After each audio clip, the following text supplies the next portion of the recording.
If you are at all, like even the smallest little glimmer or twinkle of thought being given to hiring a coach, whether it's me or somebody else, you gotta listen to this message.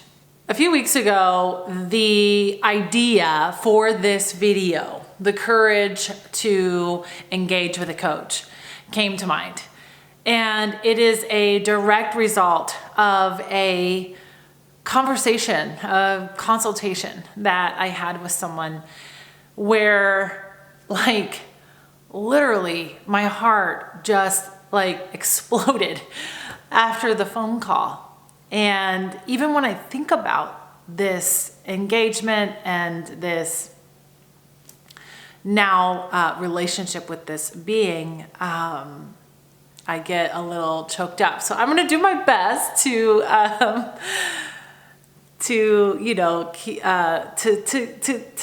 tell this story without getting too choked up. But as you can already tell, it just touched me. And so yeah, let me tell you about it. Hi, hello, I'm Heather Patterson and I am a coach. And on this channel, I talk about tools and concepts for you to close the gap between where you are and where you want to be, right? Closing that gap. We talk a lot about mindset, and we talk about all the facets of life. I like to say life and leadership and love, because the tools and the principles and the concepts that I share are applicable no matter what part you are learning and growing in. So anyway, back to the story. So I have this consultation, which I have consultations regularly, and this person in particular had not really engaged with a coach ever in their life. That is uncommon for me. Most people that I work with have had some sort of experience working with a coach to some degree or another. However, this person hadn't. And that's what, really prompted this idea is, what I noticed, what I witnessed was they got on the call. This was a Zoom call, and they were struggling to make eye contact and to really connect with me. And I've seen that before, but it was especially obvious. However, in taking them through my process, because I have a process, there is a flow and a sort of starting and an ending to it all. Just like anybody else in business, you likely have a process, right? And so I took them through this process, and I watched them kind of going from sort of almost timid and scared to okay, curious, to open, to interested, to eager. I mean, literally watched their energy and their body shift. And what they had described, I won't use their actual words, I don't feel like that's fair, but what they had described to me was really that they didn't feel like they had much control or much, what is the word I'm looking for? Much, authorship. That's the word that's coming to mind. They didn't feel like they had a whole lot of authorship of their own life. That it was kind of happening around them, life was. And they really wanted to, have that pen in their hand and to write their own story and to create what it is that they wanted. And they hadn't really even given any thought to the idea that, they could, they were the writer of their story, if you will. And I just got to thinking like, wow, like this individual came to this conversation, like they showed up, like, holy crap, like this is huge. And that's what prompted me to put this on my list, you know, like I have a list. You know, it's like, wow, like the courage here, like they easily could have blown off this phone call. They could have never made the appointment. Like just the sheer, like getting there was worth celebrating. And of course, like there's celebration in the metamorphosis, the opening of this person. Yet the very first step, the courage it took to make the appointment, keep the appointment, stay on the line, and open up, listen, you know, and engage was huge. And I don't hear people talking about that. What's interesting is my last video was like, what's everybody talking about? And now I'm just really compelled in this message to share, like, nobody's really talking about this. And so I thought about it and I'm like, I wonder why that is. I wonder why a person would be so reluctant to engage with a coach. And for me, everything always boils back to paradigms. The subconscious thoughts and beliefs inside of us that we are aware or not aware of, often unaware of, that drive our behavior. And I thought, wow, it's really no wonder, you know, like we have a culture collectively, especially in the US, right, of independence, self-made, you know, like lone wolf, like getting help makes you weak. You know, there's like such a stigma around the idea of receiving support and help. And it's just plain wrong, right? Like, I don't know where this stigma like originates from, and that's really not the point of the message. But what I do know is that like it is there, and it's a collective thing, and then you can see it even more pronounced in family dynamics, in certain social circles, right? Where it's even deeper. And so I just think like, wow, how many people are missing out because they think that getting help and asking for support and accountability and community and guidance and a shoulder to lean on, you know, makes them weak, you know? Like, what if there was a way to frame this so that it was, you know, like worth celebrating, right? And so, you know, the only thing that I can think of is like athletes, you know, regardless of where we're from, the families that we're raised in, you know, athletics is so prominent and prevalent throughout the world. All sorts of different sports, team sports or solo sports. And what you can see is that getting a coach and having actually multiple coaches is like completely accepted, you know? And so, you know, I guess I just want to give permission. Like, you may not be an athlete, but you know, that's their profession. That's their job. That's their like dream. You know, what about you and your life, your business, your career, your fun and recreation, your well-being, your health, your nutrition, whatever it might be, you know, engaging with a coach actually makes you strong. It makes you determined, and it makes you stand out. It separates you from the average, right? And it also, and this is what I want to point out, it also requires your courage and your vulnerability, right? Like, I can think about the first time that I engaged with a coach, and her name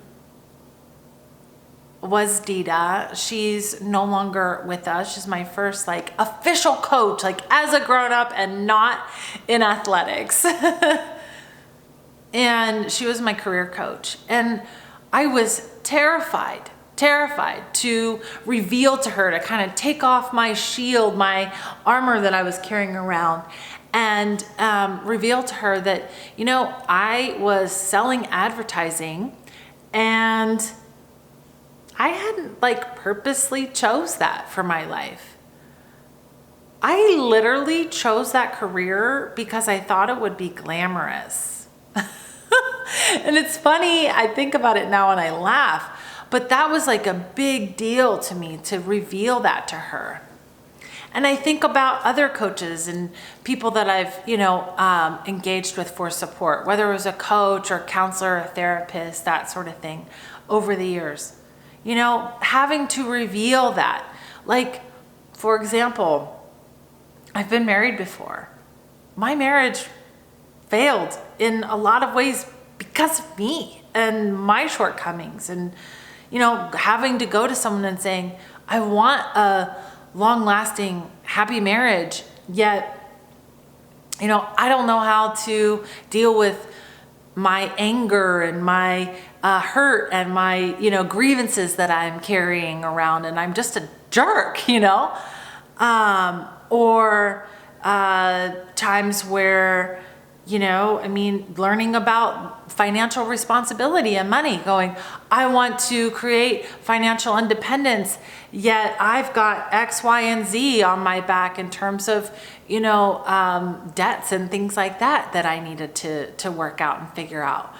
Or, even like, it sounds so silly, right? This is how funny paradigms are, is like going to my golf coach and being like, I don't know what I'm doing, but I keep slicing the ball and thinking that I should know, I won a great golf game. And, that's a little less severe and intense as the other things. And there's certainly more personal things that I can mention as well. But, what I'm getting at is to engage with a coach, to ask for help, requires a very high level of vulnerability and courage, to reveal, to show, like to kind of let it all hang out. And when I was preparing for this conversation, it occurred to me that, I've been studying this idea of courage and vulnerability for many, many years. One of my favorite teachers on this topic is Brene Brown. I mention her a fair amount in my work because, well, she's just so brilliant.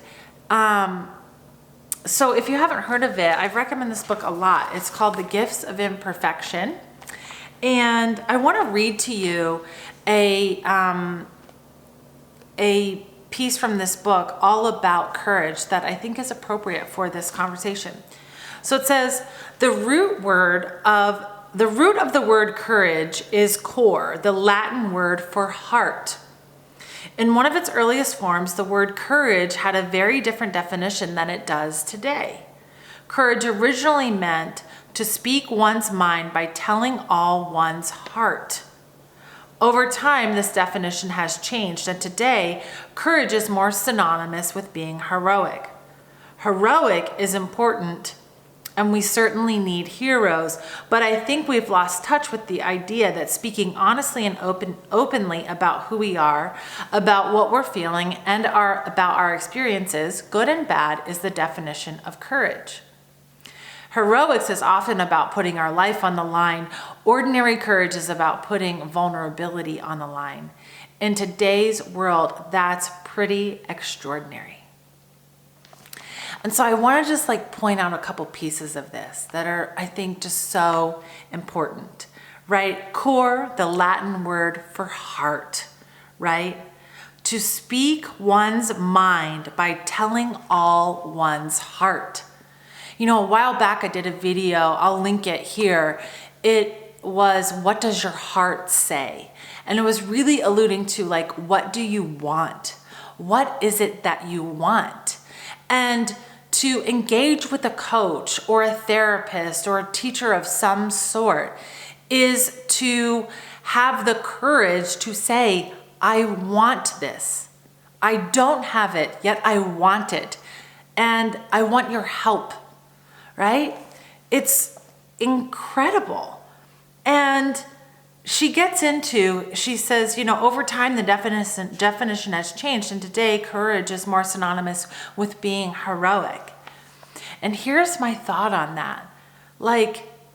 This person, I told you, they were feeling they didn't have the authorship of their own life. And, what I believe is that they can have it. They can actually take the pen and begin to author their life, right?